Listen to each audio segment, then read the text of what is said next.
مجھے بتائیں تو صحیح، جس قبر کے اندر انسان کو صدیوں تک رہنا ہے، وہاں کے لیے ہم لوگوں نے کیا انتظام کر رکھا ہے میرے بھائیو؟ اس قبر کے لیے ہم لوگوں نے کیا فیسلٹی کر رکھی ہے؟ اس قبر کو ہم لوگوں نے کتنا اسٹار بنا رکھا ہے؟ آپ ہی لوگوں نے اپنے کانوں سے اٹھا کر نہ جانے کتنے لوگوں کو قبر تک پہنچایا ہے۔ کہاں سے اٹھایا؟ گدوں سے اٹھایا، کہاں سے اٹھایا؟ بستروں سے اٹھایا، کہاں سے لے کے گئے؟ بڑے بڑے مکانات سے بھی اٹھایا ہوگا، بڑی اونچی اونچی بلڈنگوں سے بھی اٹھایا ہوگا۔ میرے بھائیوں، جانے والے کون تھے؟ کوئی تو سیٹ صاحب تھے، کوئی حاجی صاحب تھے، کوئی نمازی صاحب تھے، کوئی بدھائک صاحب تھے، کوئی ٹھیکیدار تھے، کوئی کچھ تھا، کوئی کچھ۔ لیکن مجھے آپ بتائیں تو صحیح، جتنی بڑی قبر دولت مند کی بنی ہے، اتنی ہی بڑی قبر غریب کی بنی ہے۔ جتنی بڑی قبر سیٹ کی بنی ہے، مندی کی بنی ہے، بدھائک کی بنی ہے، اتنی ہی بڑی قبر ادنا سے انسان کی بنی ہے۔ کیونکہ قبر انسان کے نسب کی بنیاد پر نہیں بنتی ہے، قبر تو انسان کی 2 گز ہی بنتی ہے۔ حاجی کی قبر بھی 2 گز ہوگی،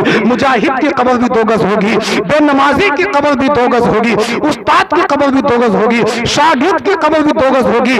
2 گز قبر سب کی بنے گی۔ اس قبر میں چین و سکون اسی کو ملے گا جس نے دنیا میں رہ کر خدا کی عبادتیں کی ہے، اللہ تبارک و تعالی کو راضی کیا ہے۔ عمل اچھا ہے، اور یاد رکھ لیجئے عمل اچھا نہیں ہے۔ آقا ارشاد فرماتے ہیں نمازوں میں کوتاہیاں ہیں، نمازوں میں سستیاں ہیں، عمل اچھا نہیں ہے۔ تو قبر اس انسان کو اس طریقے سے دباتی ہے، ایک دوسرے کی پسلیاں آپس میں مل جاتی ہے، آپس میں پیوست ہو جاتی ہے۔ عزیزان ملت اسلامیہ، آج ہم دولت دینے والے خدا کی نافرمانیاں کر رہے ہیں، مال جمع کرنے والوں، مال کے نشے میں ڈوب کر خدا کی نافرمانی کرنے والوں، اللہ تبارک و تعالی کلام مجید میں ارشاد فرماتا ہے لا تنسا نصیبک من الدنیا، دنیا سے اپنے نصیب کا مت بھولو۔ دنیا سے انسان کیا لے کے جائے گا؟ دنیا سے انسان بس اپنا کفن لے کے جائے گا، بلکہ جسے کفن مل جائے وہ بڑا خوش نصیب انسان ہے۔ نہ جانے کتنے تو ایسے ہیں جن کی لاشیں گٹروں میں پھینک دی جاتی ہیں، کتنے ایسے ہیں نہر میں ڈال دی جاتی ہیں، کوئی یاد کرنے والا نہیں ہوتا ہے۔ خوش نصیب ہوتے ہیں وہ لوگ ہیں جن کے اہل و عیال جو ہیں جناب کاندھوں پر اٹھاتے ہیں، خوشبو لگاتے ہیں، کفن پہناتے ہیں، اور بڑے سکون کے ساتھ میں کلمہ شریف پڑھتے ہوئے، درود شریف پڑھتے ہوئے قبر میں رکھ کر آیا کرتے ہیں۔ یاد رکھ لیجئے بہتر انسان وہی ہے میرے بھائیو جو خدا کی عبادتیں کر رہا ہے، جو اپنی زندگی کے مقصد کو جان رہا ہے، پہچان رہا ہے۔ آج لوگ دولت دینے والے خدا کو بھول چکے ہیں۔ یاد رکھ لیجئے خالق کائنات ارشاد فرماتا ہے ایحسب الانسان ان یترک سدی، کیا انسان یہ گمان کرتا ہے، یہ سوچتا ہے کہ اس کو بغیر حساب و کتاب کے چھوڑ دیا جائے گا؟ تو یاد رکھ لیجئے خالق کائنات ارشاد فرماتا ہے ان السمع والبصر والفؤاد، اس دن سماعتوں کا بھی حساب ہوگا، اس دن بشارتوں کا بھی حساب ہوگا، اس دن دلوں کی سوچ و فکر کا بھی حساب ہوگا، ہر چیز کا حساب لیا جائے گا۔ میرے عزیزو، اگر گناہ کر چکے ہو، اگر زندگی گناہوں میں گزر چکی ہے، موقع غنیمت ہے خدا کی بارگاہ میں آیا کرو، نماز فجر ادا کرو، دن کی شروعات اللہ کا نام لے کر کیا کرو، جب بستروں میں سویا کرو تو اللہ پاک کی بارگاہ میں توبہ استغفار کر کے سویا کرو۔ کیا پتا صبح کو آنکھ کھلے یا نہ کھلے، خالق کائنات تم سے بڑی محبت کرتا ہے۔ اللہ پاک ارشاد فرماتا ہے یا ایھا الذین آمنوا توبوا الی اللہ توبۃ نصوحا، اے ایمان والو اللہ کی بارگاہ میں ایسی توبہ کرو جو آگے کو نصیحت ہو جائے۔ کہنے والے نے کہا ایک ہی صف میں کھڑے ہو گئے محمود و ایاز، نہ کوئی بندہ رہا نہ کوئی بندہ نواز۔ اور آگے کہا شیطان سے انسان بنا دیتی ہے نماز، اور ایمان سے سینوں کو سجا دیتی ہے نماز۔ اور لکھا ہوا حدیثوں میں پڑھ کے دیکھ لو بخشش کے لیے کچھ تو بنا دیتی ہے نماز۔ عزیزان ملت اسلامیہ، اور آگے بڑی ہی پیاری بات کہی کہ رب کی عبادت تمہیں بڑا صلہ دے گی، گلاب کی طرح چہرہ کھلا دے گی، اور اے لوگو نہ چھوڑنا کبھی تم نماز کو، نماز خود بخود تمہیں جنت دلا دے گی۔ عزیزان ملت اسلامیہ، اللہ تبارک و تعالی کا یہ لاکھ لاکھ احسان عظیم ہے کہ اس نے اپنے خاص فضل و کرم سے ہمیں اپنے محبوب کی امت میں پیدا فرمایا۔ میرے بھائیو، جس نبی کی امت میں تم پیدا کیے گئے ہو اس نبی کی امت میں پیدا ہونے کے لیے انبیاء کرام علیہم نے بھی دعائیں کی ہیں، لیکن بڑے افسوس کا مقام ہے آج ہمارا تمہارا حال کیا ہے؟ آج ہم صبح و شام نبی کریم صلی اللہ تعالی علیہ وسلم کی سنتوں کو حقیر جانتے ہیں، پیارے آقا علیہ السلام کو بڑی تکلیفیں پہنچاتے ہیں، صبح و شام ہم خدا پاک کی نافرمانیاں کرتے ہیں۔ عزیزان ملت اسلامیہ، آج کا جو میرا ٹاپک ہے، جتنی دیر تک بھی آپ لوگوں کی خدمت کروں گا وہ نماز کے متعلق آپ لوگوں کو سمجھانے کی کوشش کروں گا۔ عزیزان گرامی، آج لوگوں کو آگاہ کیا جاتا ہے، لوگوں کو سمجھایا جاتا ہے کہ بھائی نمازوں میں دل لگاؤ، نمازیں پڑھو، تو جناب لوگوں کا جواب کیا آتا ہے؟ نمازیں تو وہ پڑھیں جو غریب ہوتے ہیں، نماز تو وہ پڑھیں جو فقیر ہوتے ہیں۔ عزیزان ملت اسلامیہ، آپ حضرات جانتے ہیں نماز کا مقام کیا ہے، نماز کی اہمیت کیا ہے؟ آج تم کہتے ہو نماز ہے کیا؟ تو سنو میرے بھائیو، نماز حکم الہی ہے، نماز سنت مصطفیٰ ہے، نماز جان عبادت ہے، نماز شان ریاضت ہے، نماز باعث خیر و برکت ہے۔ تم کہتے ہو نماز ہے کیا؟ تو سنو، نماز ذریعہ شفاعت ہے، نماز گناہوں سے بچنے کی ضمانت ہے، نماز جنت کی کنجی ہے، محبت رسول کی علامت ہے، پیشانی مومن کی زینت ہے، پاکیزگی کی پہچان ہے۔ قلب مومن، میرے بھائیوں قلب کہا جاتا ہے دل کو، قلب مومن، مومن کے دل کی طہارت ہے، سبحان اللہ۔ نماز مفتاح الجنت ہے، نماز امام الدین ہے، نماز معراج المؤمنین ہے، نماز اصل ایمان ہے، اصل دین ہے۔ تم پوچھتے ہو نماز پڑھنے سے ملتا کیا ہے؟ تو سنو، نماز پڑھنے سے راحت ملتی ہے، نماز پڑھنے سے جنت قریب ہوتی ہے، نماز میدان محشر میں کام آئے گی، پہلے قیامت میں پوچھی جائے گی۔ میرے بھائیوں، آج کچھ فکر ہی نہیں ہم لوگوں کو کہ نماز پڑھنی ہے یا نہیں پڑھنی ہے۔ آپ حضرات یاد رکھیں، اسلام کی بنیاد 5 چیزوں پر ہے۔ کتنی چیزوں پر ہے؟ 5 چیزوں پر ہے۔ ارکان اسلام 5 ہیں: ایمان، نماز، روزہ، زکوٰۃ اور حج، اور ان عبادتوں کا دار و مدار ایمان پر ہے۔ بغیر ایمان کے کوئی بھی عبادت مقبول و محبوب نہیں ہو سکتی۔ ایمان کسے کہتے ہیں؟ ایمان نام ہے کس چیز کا؟ ایمان کس کو کہا جاتا ہے؟ ایمان کہتے ہیں اللہ اور اس کے رسول کو ماننے کا۔ اس کے لیے اقرار باللسان و تصدیق بالقلب لازمی ہے، یعنی زبان سے اللہ کی وحدانیت اور رسول کی رسالت کا اقرار کیا جائے اور دل سے بھی اس کی تصدیق کی جائے۔ میرے بھائیو، ایمان کے بعد تمام عبادتوں میں سب سے ارفع اعلیٰ نماز ہے۔ نماز کی اہمیت کا اندازہ آپ حضرات اس بات سے لگا لیجئے، خالق کائنات نے کلام مقدس میں مختلف مقامات پر نماز کا ذکر فرمایا ہے۔ کہیں ارشاد فرمایا وَأَقِیمُوا الصَّلَاةَ، نماز قائم کرو۔ کہیں حکم ہوتا ہے یا ایھا الذین آمنوا استعینوا بالصبر والصلاۃ، اے ایمان والو نماز اور صبر سے مدد چاہو۔ کہیں حکم ہوتا ہے ان الصلاۃ تنہی عن الفحشاء والمنکر، بے شک نماز بے حیائی اور بری باتوں سے روکتی ہے۔ کہیں حکم ہوتا ہے حافظوا علی الصلوات والصلاۃ الوسطی وقوموا للہ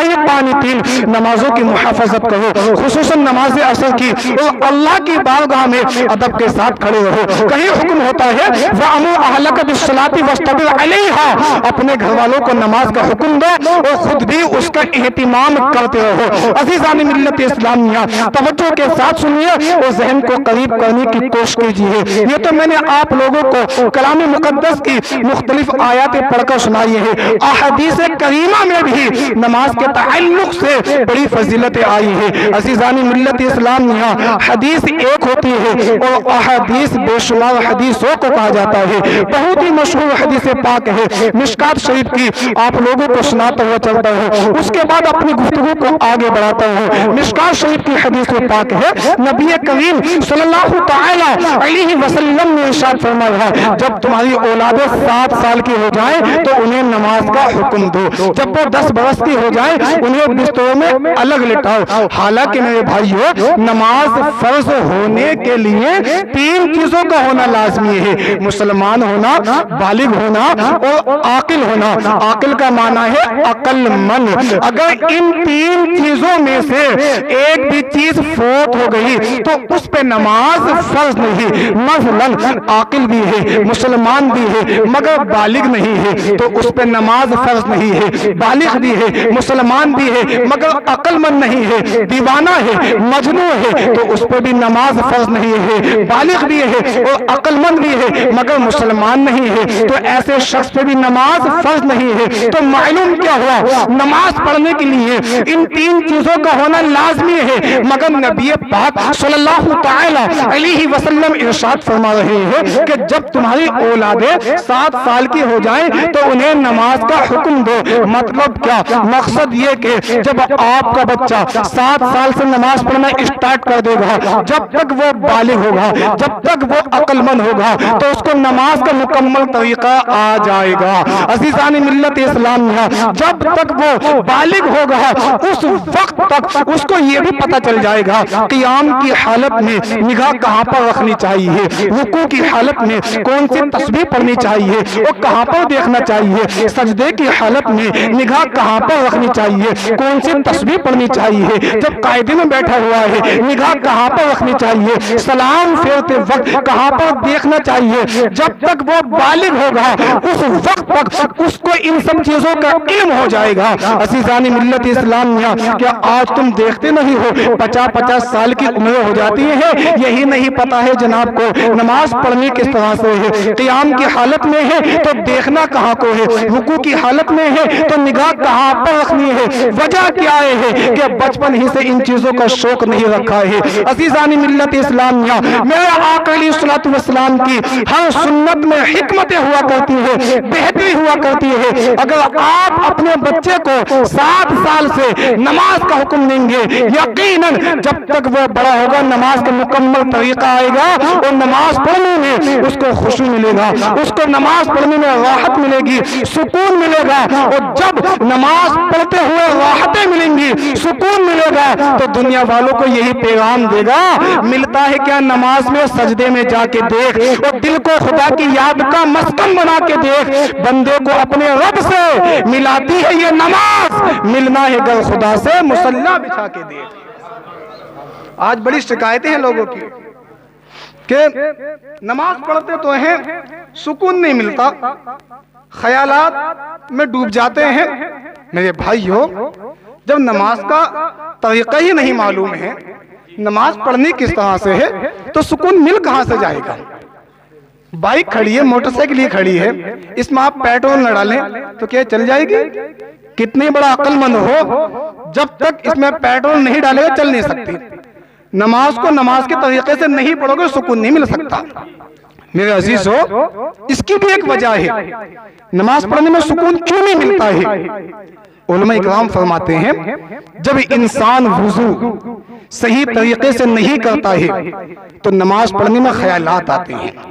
میرے بھائیو، اس بات کو یاد رکھ لیجئے، جس طریقے سے ایک نمازی فرائض نماز کا خیال رکھتا ہے، واجبات نماز پر توجہ دیتا ہے، کن چیزوں سے نماز فاسد ہو جاتی ہے ان باتوں کا خیال رکھتا ہے، کن چیزوں سے کن کاموں کے کرنے سے نماز کی جو مٹھاس ہوتی ہے، جو خشوع و خضوع ہوتی ہے وہ ختم ہو جاتی ہے، اسی طرح سے اس کو چاہیے کہ وہ وضو کے فرائض کا بھی خاص خیال رکھے، وضو کی سنت و مستحبات کا بھی خاص لحاظ رکھے، اس لیے کہ جس طریقے سے جنت کی کنجی نماز ہے، کیا ہے؟ جنت کی کنجی نماز ہے، اسی طرح سے نماز کی کنجی وضو ہے۔ اگر آپ کا وضو صحیح ہوگا آپ کی نماز صحیح ہوگی، آپ کا وضو کامل آپ کی نماز کامل، وضو درست نماز درست، وضو اچھا ہوگا تو نماز نماز پڑھنے میں آپ کو راحتیں ملیں گی، نماز پڑھنے میں آپ کو سکون ملے گا، پھر آپ یہ نہیں کہیں گے انشاءاللہ العزیز کہ ہمیں نماز پڑھنے میں جو ہے ہمیں خیالات آیا کرتے ہیں۔ نہیں، جب انسان کا وضو بہترین ہوتا ہے، جب بندہ اچھے طریقے سے وضو کرتا ہے، پھر مصلی پر جاتا ہے، نماز پڑھتا ہے، تو نماز پڑھنے میں سکون ملتا ہے، اور جب نماز پڑھنے میں سکون ملا کرتا ہے تو دنیا والوں کو یہ پیغام دیتا ہے، اے مومنو نماز کو پڑھتے ہوئے چلو،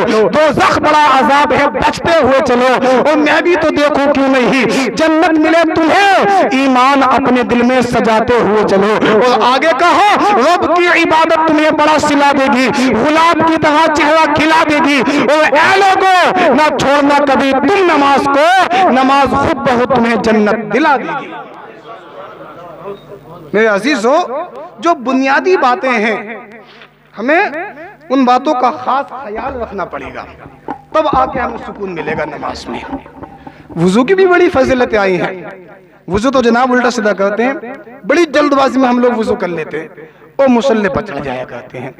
میرے بھائیوں، مشکات شریف کی حدیث پاک ہے، نبی کریم صلی اللہ تعالی علیہ وسلم نے ارشاد فرمایا، جب کوئی شخص وضو کرے اور بہترین طریقے سے وضو کرے تو اس کے جسم سے تمام خطائیں جھڑ گئیں، یہاں تک کہ اس کے ناخنوں کے نیچے سے۔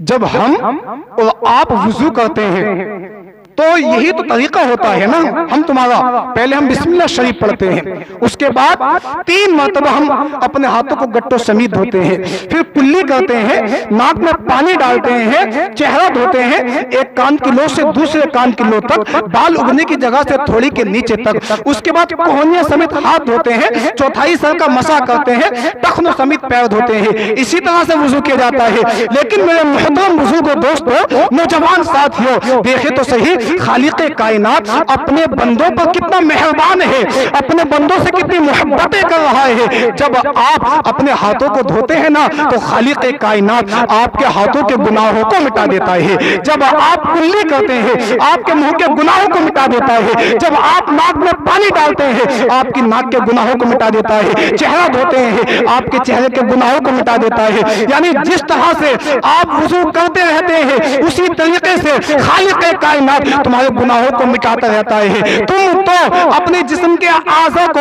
وضو کے پانی سے دھوتے ہو، خالق کائنات رحمت کے بارش سے تمہارے گناہوں کو دھو دیتا ہے۔ عزیزان ملت اسلامیہ، ایک نیکی اگر کوئی بندہ کرے ایک کے بدلے اس کو 10 ملے ہیں۔ عزیزان گرامی، یہی تو مذہب اسلام کی خوبصورتی ہے، وضو کرنے سے بھی انسان کے گناہ مٹ رہے ہیں۔ میرے عزیزو، آج سے یہ عہد کر لو کہ ہم جب بھی وضو کریں گے سنت مصطفیٰ کے مطابق وضو کریں گے، ہم جب بھی وضو کریں گے بہترین طریقے سے وضو کریں گے۔ میرے بھائیوں، ایک ایک نیکی کی بڑی ویلیو ہے، ایک ایک نیکی کی بڑی قیمت ہے۔ آپ جانتے نہیں ہیں ایک نیکی کی قیمت کیا ہے، یہ جانتے ہیں آپ کو کب پتہ چلے گا؟ اس وقت معلوم ہوگا جب تم دنیا کو چھوڑ دو گے، جب تم دنیا سے چلے جاؤ گے، قبر میں پہنچو گے، اس وقت میں احساس ہوگا ایک ایک نیکی کی قیمت کیا ہے۔ عزیزانی ملت اسلامیہ، آپ لوگ یاد رکھ لیجئے، آج کے اس پرفتن پر آشوب دور میں لوگ اخروی زندگی کو سنوارنے کی بجائے، آخرت کی زندگی کو ٹھیک کرنے کی بجائے دنیاوی زندگی کو سنوارنے کی کوششوں میں لگے ہوئے ہیں۔ بس ہم لوگوں کا ذہن یہی تو بن چکا ہے کہ دنیا میں رہنا ہے، کھانا ہے، کمانا ہے، بس ہمیں یہی سب کچھ کرنا ہے، اس کے علاوہ ہمیں کچھ نہیں کرنا ہے۔ کچھ لوگوں کا ذہن یہ بن چکا ہے کہ بڑی بڑی گاڑیوں میں سفر کرنا یہ کامیابی کی دلیل ہے، ہوائی جہاز میں سفر کرنا یہ کامیابی کا زینہ ہے، بڑی بڑی یعنی کہ گاڑیوں میں گھومنا یہ کامیابی کا راز ہے۔ عزیزان ملت اسلامیہ، یہ سب چیزیں کامیابی کا زینہ نہیں ہو سکتی ہیں۔ کامیابی کا راز کیا ہے، کامیابی کی دلیل کیا ہے؟ مصلی پہ بیٹھ کر خدا کو یاد کرنا یہ کامیابی کا راز ہے۔ دولت آئی ہے، اس دولت کو نیک کاموں میں خرچ کرنا یہ کامیابی کا زینہ ہے۔ اللہ تبارک و تعالی کی عبادتیں کرنا یہ کامیابی کا راز ہے۔ ماں باپ کا ادب و احترام کرنا